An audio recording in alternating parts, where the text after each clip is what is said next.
Hello all. My self सूरज विश्वकर्मा। मैं ये जो सेशन आज स्टार्ट करने जा रहा हूँ ये एक्चुअली मेरे खुद के लिए डॉक्यूमेंटेशंस के लिए मैंने जो जर्नी की है स्टॉक मार्केट में, तो इसमें बस जेन्युइन वीडियो डालूँगा। ये वीडियो कुछ सब्सक्रिप्शन या फिर सब्सक्राइबर बढ़ाने के लिए नहीं है या अर्निंग पर्पज़ के लिए भी नहीं है। अर्निंग जो है कि स्टॉक मार्केट से हो जाएगा। ये मैं खुद के जर्नी को डॉक्यूमेंट करने के लिए वीडियो बना रहा हूँ। तो मैं स्क्रैप से चालू करूँगा। जो भी अभी तक मैं 2018 से हूँ मार्केट में, जो भी अभी तक मुझे रिलेवेंट टॉपिक्स लगेंगे मैं उसको सारे टॉपिक्स को कवर करूँगा अलॉन्ग विथ स्ट्रैटेजीज ऑल्सो। तो स्टार्ट करते हैं। तो सबसे पहले ये होता है कि स्टॉक मार्केट जो है उसको ट्रीट करना चाहिए as a business. Stock market is equivalent to business. Stock market एक बिज़नेस की तरह है। अगर इसको बिज़नेस की तरह ट्रीट नहीं करेंगे तो इसमें से कभी पैसा नहीं आएगा। इसको एज अ गैम्बलिंग या फिर कैसीनो की तरह ट्रेड करने वाला, इनिशियल स्टेज पे सब ऐसे ही ट्रेड करते हैं क्योंकि वो बहुत इजी लगता है। लेकिन जब लॉस चालू होता है, जब स्टडीज़ चालू होती है, तब समझ में आता है कि इसके पीछे कितने बड़े बड़े लॉजिक्स लगे हुए हैं। और लॉजिक्स को अगर कोई 10%, 5%, वो 1% भी सीख जाता है ना, तो अच्छा प्रॉफिटेबल ट्रेडर बन सकता है। तो इसके लिए स्टॉक मार्केट को एक बिज़नेस की तरह समझने का, सेम स्टॉक मार्केट जैसे एक बिज़नेस में बाइंग सेलिंग होती है, वैसे स्टॉक मार्केट में भी एक बाइंग सेलिंग होता है। इसमें भी दो लोग रहते हैं, एक बायर होते हैं और एक सेलर होते हैं, एक सेलर्स भी होते हैं।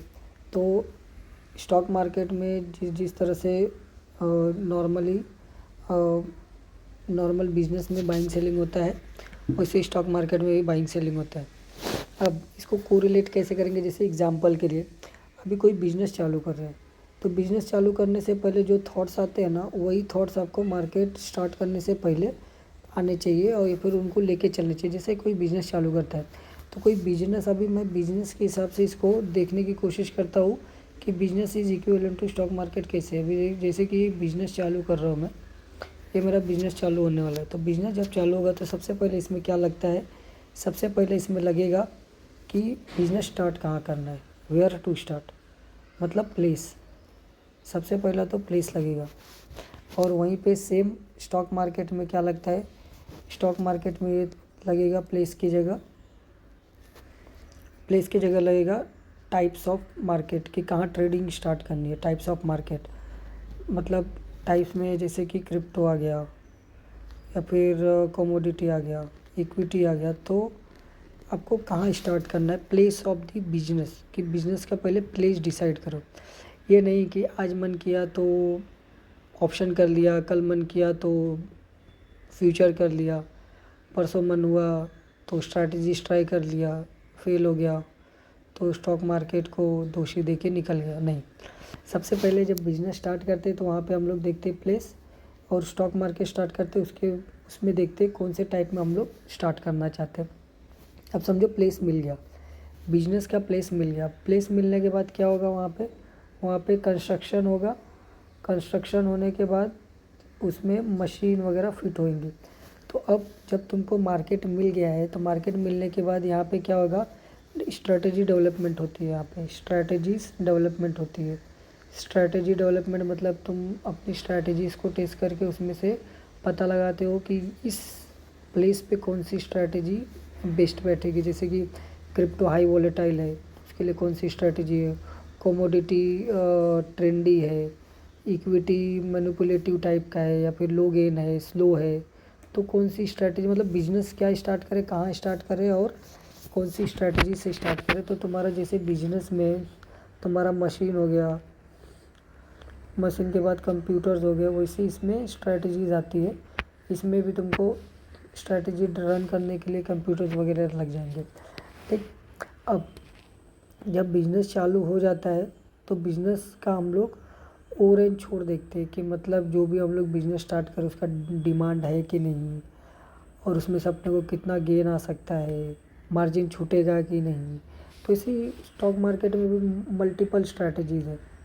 मल्टीपल स्ट्रैटेजी मतलब बाइंग करो प्योरली, सेलिंग करो प्योरली, या फिर हेजिंग करो, मतलब एक छोटा सा जेन्युइन प्रॉफिट के लिए, या तो शॉर्ट टर्म करो, लॉन्ग टर्म करो। अलग अलग अलग अलग टाइप्स होते हैं इसमें, अलग अलग टाइप्स होते हैं, ठीक है। तो इसी तरह कि अब देखो, जैसे तुम्हारा बिजनेस चालू हो रहा है, तो बिजनेस देखने के लिए तुमको क्या करना पड़ेगा। बिजनेस जब चालू करेंगे तो बिजनेस में तुम्हारे रॉ मटेरियल चाहिए रहेगा, कहीं से तो सोर्स रहेगा ना होलसेलिंग का, जहाँ से तुम सस्ते दाम में उठा के लाना है, तुमको सस्ते दाम में उठा के लाना है और उसको फिर उस हिसाब से उसमें मार्जिन रख के बेचना है। तो तुम्हारा होलसेल मार्केट, एक एग्जांपल के लिए मैं देखता हूँ कि अभी हम लोग इंडिया में कोई बिज़नेस चालू कर रहे हैं इलेक्ट्रॉनिक्स का। तो इलेक्ट्रॉनिक्स का जब बिज़नेस चालू करें तो इलेक्ट्रॉनिक्स का सस्ता मार्केट है चाइना। तो अपन जाएंगे चाइना जाएंगे, तो वहाँ पे हम लोग, वहाँ से हम लोग लेके आएंगे सभी इलेक्ट्रॉनिक्स के सामान और हम लोग उस पर मार्जिन रख के बेचेंगे। तो हमारा बिजनेस जब स्टार्ट करेंगे तो हमको जाना पड़ेगा चाइना मार्केट में सस्ते दामों पे उठाने के लिए और यहाँ पे लाके उसको बेचने के लिए। तो सेम जब हम लोग बिज़नेस स्टार्ट करते हैं ना, तो बिज़नेस जब स्टार्ट करते हैं तो हम लोग को कोई एक अपॉर्चुनिटी चाहिए रहता है, कोई ट्रेडिंग प्लेटफॉर्म चाहिए रहता है जहाँ पे हम लोग ये डील कर पाएँ। जैसे बिज़नेस जब करते हैं तो बिज़नेस डील करने के लिए अमेज़ॉन है, तुम वहाँ से उठा के लाए चाइना से, अमेज़ॉन पे डाल दिए, वहाँ पे बाइंग सेलिंग देख रहे हो, कर रहे हो। तो अभी हम लोग इसको ना बड़े स्केल पे देखते हैं। बड़े स्केल पे क्या होता है पता है, बड़े स्केल पे एक स्टार्ट करते हैं अपन। बड़े स्केल पे क्या होता है कि सबसे बड़ा मार्केट ऑप्शंस एंड फ्यूचर का, मैं basically totally options and future ही सीख रहा हूँ, फ्यूचर्स तो हटा के मैं प्योरली ऑप्शंस ही कर रहा हूँ।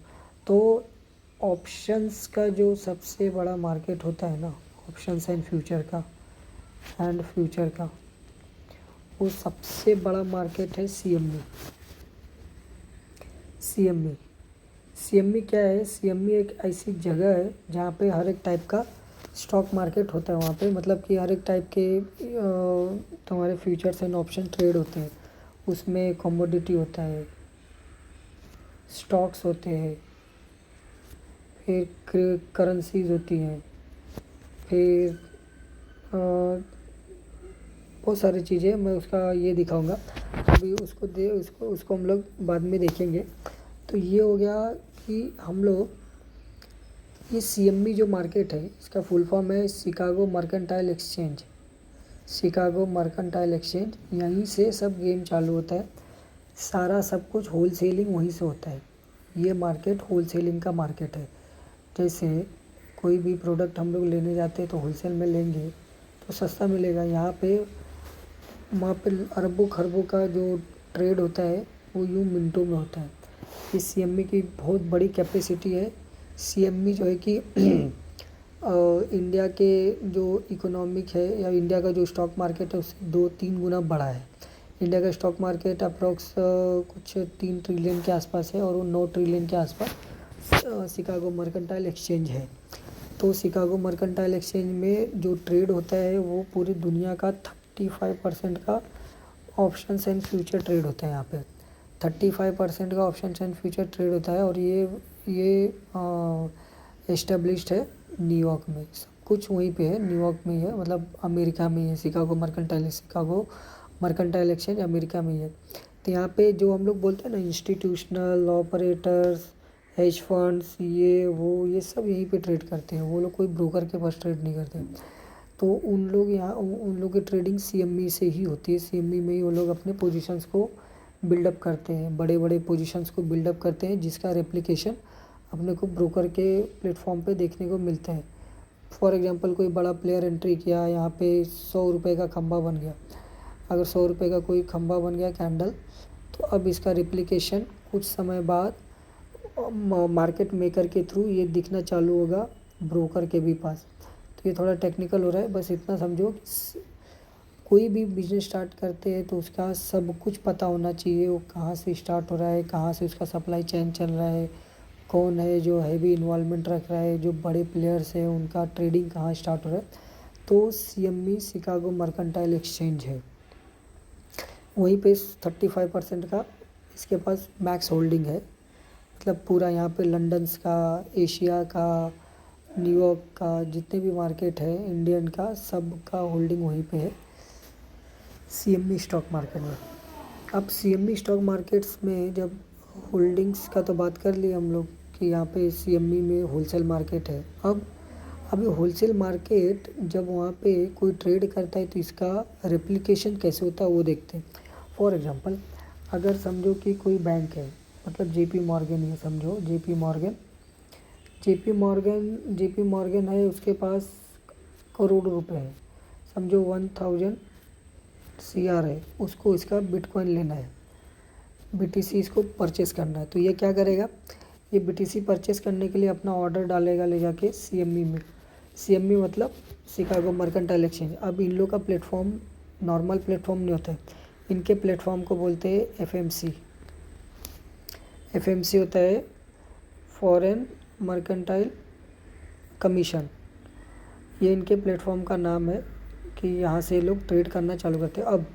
अब समझो जेपी मॉर्गन ने 1000 करोड़ का बीटीसी खरीद लिया। तो बीटीसी खरीदने के बाद अब बीटीसी ऐसे ऐसे चल रहा था सीएमई में, तो अचानक से जब इतना बड़ा बाइंग आया तो ये इतना बड़ा कैंडल बना। ये बाइंग का कैंडल बन गया ब्रेकआउट, मतलब ये दिखा इसमें सीएमई में ब्रेकआउट। तो ये ब्रेकआउट इतना जल्दी हम लोग को नहीं पता चलेगा। इसका पता चलने के लिए फिर जब यहाँ पे तो बड़े प्लेयर्स ने एंट्री कर ली। अब वो बड़े प्लेयर्स एंट्री किए हैं, अब इसका रेप्लिकेशन कौन देगा? इसका रेप्लिकेशन देने के लिए ट्रेडर्स होते हैं, ट्रेडर, एक्चुअल ट्रेडर उनको बोलते हैं। ट्रेडर्स होते हैं जिनको बोलते हैं market makers. Market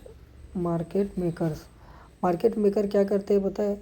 market maker active रहते हैं, उनको बस फ्रैक्शंस ऑफ पॉइंट्स का उनको ये चाहिए रहता है प्रॉफिट, कि ये लोग देख रहे हैं यहाँ ब्रेकआउट तो हो गया है, लेकिन अभी इसका रेप्लिकेशन छोटे छोटे ब्रोकर्स के पास नहीं है। अगर होगा भी तो उनके पास इतना बड़ा ऑर्डर नहीं है कि इस ब्रेकआउट को वो लोग सस्टेन कर पाए, क्योंकि मार्केट अगर साइडवेज है मतलब इक्वल बाय इक्वल सेलिंग चल रही है। अब यहाँ पे किसको पता चलना चाहिए ना कि ब्रेकआउट हो रहा है, तो ही वहाँ पे डिमांड बढ़ेगा। अब किसी को पता ही नहीं चल रहा है कि यहाँ पे ब्रेकआउट होने वाला, डिमांड बढ़ेगा कैसे? तो ये ब्रेकआउट हो रहा है ये बताने वाले मार्केट मेकर होते हैं। लोग क्या करते हैं पता है? ये लोग यहाँ से ब्रेकआउट हुआ है तो यहाँ पे बाइंग करना चालू करते हैं। यहाँ पे बाइंग करना चालू करते हैं लोग, बाइंग यहाँ पे बाय ऑर्डर लगाते हैं और सेम टाइम पे दूसरी जगह सेल ऑर्डर भी लगा देते हैं लोग। एक ही टाइम पे बाइंग भी लगाते हैं, सेलिंग भी लगाते हैं। यहाँ पे उठा के बाइंग करते हैं और उठा के ब्रोकर के इधर सेलिंग मारते हैं। फॉर एग्जांपल कि सीएमई में लोगों ने बीटीसी का बाइंग लगा दिया और साइमल्टेनियसली बीटीसी का सेलिंग भी लगा दिया। अब क्या होता है, जो बीटीसी का सेलिंग कहाँ लगा दिया इन लोगों ने? ब्रोकर्स के पास। अब जैसी यहाँ पे सेलिंग लगाया है, सेलिंग लगाने के बाद अभी समझो यहाँ पे पैनिक सिचुएशन चालू होगा। अब एग्जांपल, अभी यहाँ पे ब्रेकआउट हुआ है तो बाइंग लगा रहे, अब यहाँ पे ब्रोकर के पास सेलिंग लगा रहे, तो यहाँ पे अब यहाँ पे ब्रेकआउट हो रहा है मतलब बाइंग चल रही है, यहाँ पे सेलिंग चल रही है, तो कॉन्ट्रोडिक्ट हो रहा है। कॉन्ट्राडिक्ट इसलिए हो रहा है क्योंकि इनके पास बाइंग का ऑर्डर हो गया है, अब इन लोगों को सेलिंग का ऑर्डर चाहिए रहेगा, सेलिंग करना है इनको, तो ये क्या करेंगे? ये इसीलिए हमेशा ब्रेकआउट फेल हो जाता है, क्योंकि ब्रेकआउट दिखता है लेकिन ब्रेकआउट होता नहीं है। तो अभी ये जो प्लेयर घुसा है, ये जो प्लेयर घुस गया है, ये ब्रेकआउट पे यहाँ पे इन लोगों ने बाइंग करना चालू किया है। यहाँ पे जो मार्केट मेकर यहाँ पे बाई करके फ्रैक्शंस ऑफ मार्जिन रख के ब्रोकर को ये लोग बेचते हैं। अब ब्रोकर के पास जब ये सारा चीज़ें आता है तो ब्रोकर को जब बेचते हैं तो ब्रोकर क्या करता है? बाई कर लेता है इसको। ब्रोकर बाई करने के बाद अभी समझो कि यहाँ पे कॉल इन लोगों ने ख़रीदा है, अब इसी कॉल को ये लोग स्क्वायर ऑफ यहाँ पे करें। जब ये लोग स्क्वायर ऑफ करेंगे तो यहाँ पे नई एंट्री बनेगी ना, तो ब्रोकर के पास नई एंट्री बनने के लिए यहाँ से मार्केट मेकर को मार्केट छोड़ना पड़ेगा। मार्केट के पास जो ऑर्डर है वो ले जाके किसी और को देना पड़ेगा ताकि ब्रेकआउट को और ऊपर लेके जाने की कोशिश किया जाए। तो ये कॉल समझो यहाँ पे कॉल इसने बाई किया, कॉल बाई करने के बाद अब इसको कॉल सेल करना है, तो ये कॉल उठा के इसको दे देगा कॉल कि भाई मैं तो मेरा हो गया, ब्रेकआउट हो गया, उधर मैंने ले लिया है, तुमको लगता है और ऊपर जाएगा तो तुम एक कॉल लो मेरे से और उसको होल्ड करके ऊपर लेके जाओ। तो ब्रोकर बोलता है अभी तो ब्रेकआउट हुआ है, मेरे तो अभी कोई पार्टिसिपेंट एंट्री नहीं किए, तुम एक काम करो सारा कॉल मुझे दे दो, मैं अपने जो ट्रेडर्स हैं उनको उनमें डिस्ट्रीब्यूट करता हूँ। तो यहाँ से मार्केट मेकर जब अपना पोजीशन स्क्वायर अप करते हैं तो नए ट्रेडर जो है पैनिक एंट्री करना चालू करते हैं एटीएम्स पे। एट द मनी के स्ट्राइक प्राइस पे ये लोग पेटीएम के स्ट्राइक प्राइस पे इन लोग एंट्री करना चालू करते हैं। तो इससे क्या होता है कि मार्केट मेकर तो अपना प्रॉफिट बना लिया, मार्केट मेकर ने प्रॉफिट बना लिया। अब यहाँ पे क्या होता है कि अब इसने अपना ऑर्डर सेल करके दे दिया ब्रोकर्स को। ब्रोकर को जब दे दिया तो ब्रोकर में कॉल की हलचल हो गई है, कॉल साइड अब बूम होने लगा। लेकिन same at the same time जब फिर से अभी समझो जेपी मॉर्गन का प्रॉफिट हो चुका है, अब जेपी मॉर्गन ने इतना बड़ा कैंडल जब बना दिया था, अब उसको एग्जिट करना है।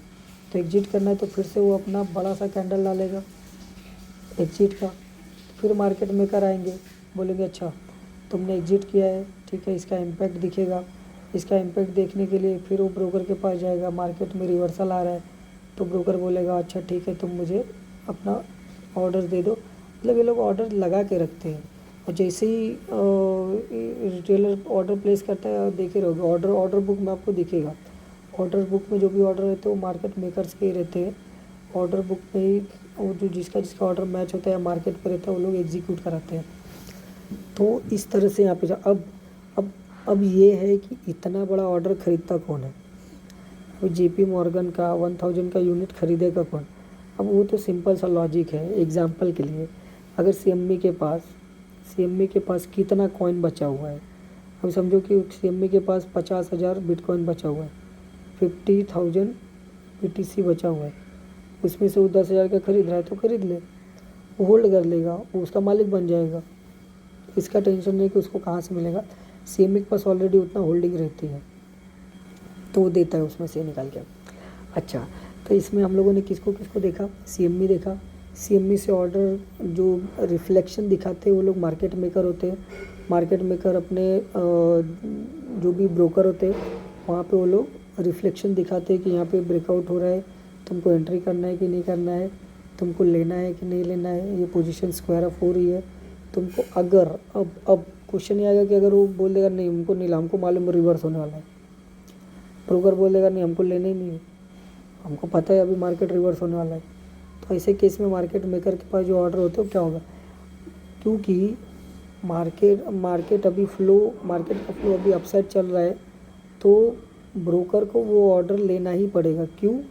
क्योंकि उसका जो फ्यूचर है उस फ्यूचर को मैच करने के लिए सीएमई का बिटकॉइन है उससे मैच करने के लिए ब्रोकर का जो फ्यूचर का बिटकॉइन है वो मैच तभी होगा जब इसका ऑर्डर इसमें फिलअप होगा, तभी मैच होगा ना। अभी समझो यहाँ पे सीएमई का बिटकॉइन चल रहा है 95,000 पे और ब्रोकर का बिटकॉइन चल रहा है 90,000 पे, तो ये तो मिसमैच हो गया। ये तो कोई भी देख के आर्बिट्रेजिंग कर देगा, यहाँ उठा के यहाँ बेचना चालू कर देगा। लेकिन ये आर्बिट्रेजिंग को थोड़ा कंट्रोल करने के लिए ये सारे जो ऑर्डर बाइंग के आए हैं ये एब्जॉर्ब करना पड़ेगा इसको। ये एब्जॉर्ब करेगा तो इसके बराबर आएगा, फिर यहाँ से सेलिंग आएगा तो फिर ये इसका ऑर्डर एब्जॉर्ब करेगा, फिर यहाँ पे जाएगा। ये ऑर्डर एब्जॉर्प्शंस का काम करना ही पड़ेगा इसको, नहीं तो इसका जो है ना ऑर्डर फ्लो वो बंद हो जाएगा। तो ये बंद ना हो इसके लिए इसको सारे ऑर्डर को एब्जॉर्ब करने पड़ते, कोई भी बीटीसी हो।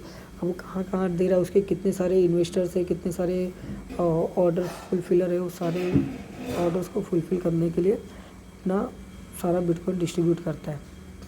तो ये हुआ 2 पॉइंट हम लोगों ने देखा, एक है सीएमई का, दूसरा है मार्केट मेकर्स का।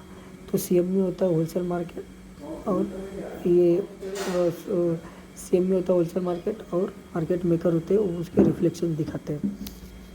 अब आते हैं इंडियन के, अभी उस मार्केट के अंदर आते हैं।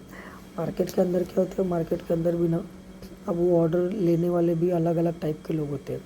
आपको पता रहेगा ऑर्डर एग्जीक्यूशंस करने वाले भी बहुत अलग अलग लोग रहते हैं। पहला रहता है स्कैल्पर, दूसरा इंट्राडे, तीसरा डे ट्रेडर, चौथा पोजिशनल, पांचवा स्विंग, छठवां शॉर्ट टर्म, सातवां लॉन्ग टर्म,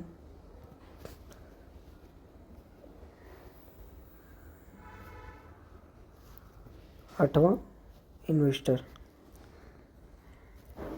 ये मोटी मोटा इतने सारे टाइप के ट्रेडर्स अवेलेबल है मार्केट में। तो स्कैल्पर क्या करता है, जब भी कोई भी ब्रेकआउट या ब्रेकडाउन या फिर जो भी ऑर्डर्स होते हैं, सबसे पहला वो एग्जीक्यूट करता है। मार्केट मेकर का ऑर्डर एग्जीक्यूशन यही करता है। इसको फ्रैक्शन ऑफ सेकंड में एंट्री करके एग्जिट भी करना रहता है। तो ये नहीं देखता है कि मुझे कितने पे मिल रहा है, बस एग्जीक्यूट करता है और ये 15 से 20 मिनट में प्रॉफिट लेके स्कैल्प करके निकल जाता है। ये इसका ही काम है। इसके लिए इसको HFT बोलते हैं, हाई फ्रिक्वेंसी ट्रेडर।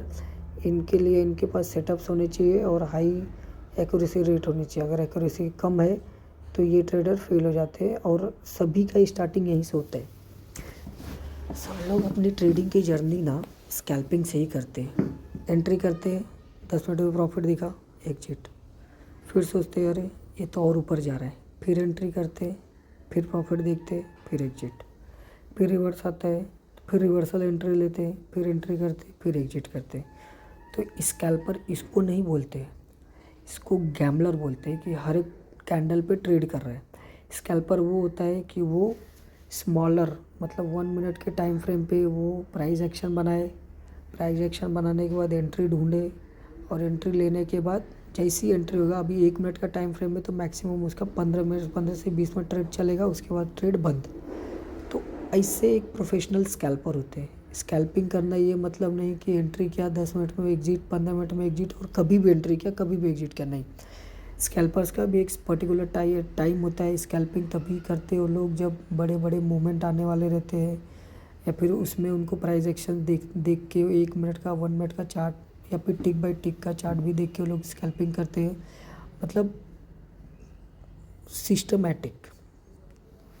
उसके बाद इंट्राडे ट्रेडर होते हैं। इंट्राडे ट्रेडर क्या करते हैं, स्टार्ट किए सुबह, शाम तक एग्जिट, जो भी प्रॉफिट लॉस है एग्जिट।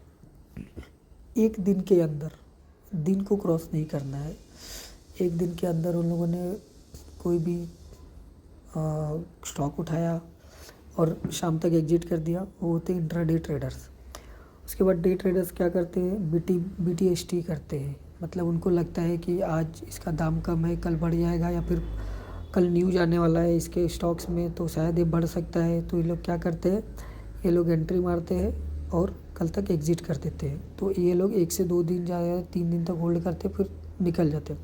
पोजिशनल, अगर उनकी पोजीशन 1 हफ्ते से ऊपर जाती है तो वो पोजिशनल हो जाता है कि जो वीकली पोजीशन होल्ड करते हैं कि स्टार्टिंग का वीक जो है कि बाइंग में चल रहा है, अच्छा चल रहा है, उन लोगों ने एंट्री किया और उसको सोचा कि महीने के एंड तक मैं इसको एग्जिट कर दूंगा, वो होते पोजिशनल। स्विंग्स ट्रेडर में 2 टाइप के स्विंग्स होते हैं। स्विंग मतलब क्या होता है, स्विंग मतलब होता है मार्केट यहाँ से उठ के यहाँ गया, यहाँ से आया, नीचे आया, फिर ऊपर गया।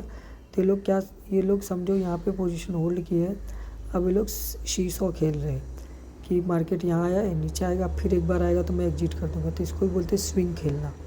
मतलब ये लोग खाली वेटिंग पे रहते हैं कि यहाँ पे जब भी आएगा तब भी एग्जिट कर। इनका कोई टारगेट या फिर स्टॉप लॉस नहीं होता, मतलब स्टॉप लॉस नहीं लगा सकते क्योंकि इनको कम से कम 2 से 3 महीने तक होल्ड करते हैं लोग, और 2 से 3 महीने का स्विंग इनको प्रॉफिट दे देता है। अगर डायरेक्शनल रहता है तो लोग लॉस में आ जाते हैं, या फिर अगर डायरेक्शन सही पकड़े तो कंटिन्यूअस काफ़ी दिन तक प्रॉफिट बनाते हैं। स्विंग मतलब यही होता है। शॉर्ट टर्म मतलब जो 1 साल के अंदर ही जो इन्वेस्ट कर रहा है और 1 साल के अंदर ही वो लोग पैसे निकाल ले रहे, वो लोग शॉर्ट टर्म ट्रेडर होते हैं। लॉन्ग टर्म होते हैं जो 1 साल से ऊपर तक होल्ड करे, 1 से 1.5 साल हो गया, 2 साल हो गया, फिर एग्जिट करे, फिर नया एंट्री करे। फिर ये बेसिकली वो लोग होते हैं कि बड़े बड़े न्यूज़ इवेंट तक होल्ड करते फिर उसको एग्जिट करते। फॉर एग्जांपल आज का बजट आया, उन्होंने कोई पोजीशन बनाया साल भर के लिए, अगले बजट तक एग्जिट करने की प्लानिंग में है। अगर बजट ख़राब रहा तो लोग एग्जिट करते हैं, वो लॉन्ग टर्म होते हैं। फिर आते हैं इन्वेस्टर्स वो होते हैं जो फंडामेंटल देखते हैं मार्केट का, उसके बाद से उसमें पैसा लगाते हैं। तो बेसिकली मार्केट बहुत वास्ट है, इसके बहुत सारे कंसेप्ट्स हैं, लेकिन मैं इतने सारे कंसेप्ट को कवर अप नहीं कर पाऊँगा, इसलिए मैंने एक पर्टिकुलर ये लिया है और उस पर ही काम कर रहा हूँ मैं, और वो है टेक्निकल एनालिसिस। तो इसमें और भी सारी चीज़ें हैं कि इसमें हम लोग देख सकते हैं कि मनी मार्केट होता है, ये तुम्हारा ब्रोकर्स के मार्केट होते हैं, क्लोजिंग्स होते हैं, फंडामेंटल्स होते हैं, तो वो सब हम लोग छोड़ के हम लोग डायरेक्टली क्या कर रहे हैं, हम लोग डायरेक्टली टेक्निकल्स कर रहे हैं, जो प्योरली पैसा बनता है जहाँ से, तो हम लोग वही कर रहे हैं। तो ये है CME group, Chicago mercantile exchange का वेबसाइट। खुद भी जाके वहाँ पे चेक कर लेना एक बार। इसके डेटा में जब हम लोग जाएंगे ना, तो इनके डेटा में हम लोग को ये सब देखने को मिलेगा। इसके बाद हम लोग मार्केट में जाके भी इसके सारी चीज़ों को चेक कर सकते हैं। तो यहाँ पे आपको दिखेगा कि ये मार्केट की एक्टिविटीज़ में क्या चल रहा है, फिर इसके सारी चीज़ों को यहाँ पे हम लोग देख सकते हैं। तो यहाँ पे देखो, ये इक्विटी का इंडेक्स है, ये इंटरेस्ट रेट का इंडेक्स है, ये FX है, ये क्रिप्टो करेंसीज भी है। इसके पास सभी चीज़ों का बल्क में फ्यूचर एंड ऑप्शंस होते हैं, बस फ्यूचर्स एंड ऑप्शन ही होते हैं इसमें। जैसे फॉर एग्जांपल ये देखो, इसके पास ये ऑप्शंस है, ये अंडरलाइन फ्यूचर्स है, इसके OIs है। तो इसका OI जो है कि लाइफ टर्म में नहीं मिलता है, इसके लिए इसको हम लोग खाली रेफरेंस के लिए इस्तेमाल कर सकते हैं। और ये एनर्जी सेक्टर्स का भी है इसके पास, और एग्रीकल्चर, और फिर मेटल्स, तो सारी चीज़ों का इसके पास फ्यूचर्स है। तो अब फ्यूचर्स एंड ऑप्शंस, ये फ्यूचर एंड ऑप्शन का होलसेल मार्केट है। इसको देखने के लिए CME ग्रुप रहेगा इसमें।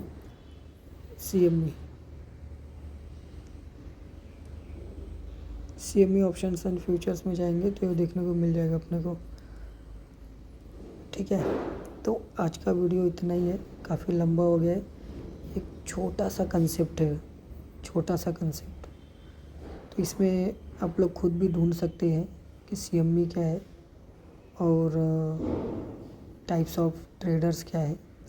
ये दो चीज़ें ढूंढने के बाद, ये तो मैंने अभी ओवरव्यू दिया है, अभी टेक्निकल में अभी तक एंट्री नहीं किया हूँ। मुझे सबसे मोस्ट रिलेवेंट ये चीज़ें लगती है जो कि एक ऑप्शन ट्रेडर्स को जानना चाहिए कि ऑप्शंस का ओरिजिन, गंगोत्री क्या है। बेसिकली गंगा की गंगोत्री CME है, मतलब ऑप्शन की गंगोत्री CME है। CME के बारे में उसका हालचाल रखना बहुत ज़रूरी है। CME ही बताता है कि आज ऑप्शंस में क्या होने वाला है। उधर के मार्केट में अगर उछाल आ रहा है तो अपने मार्केट में भी नॉर्मल जो बिटकॉइन के स्पॉट प्राइस रहते हैं उसमें उछाल आना ही है। तो इस तरह से CME को ऑब्जर्व करना चाहिए। और साथ ही साथ CME का जो है कि यहाँ पे आप लोग CME का यहाँ पे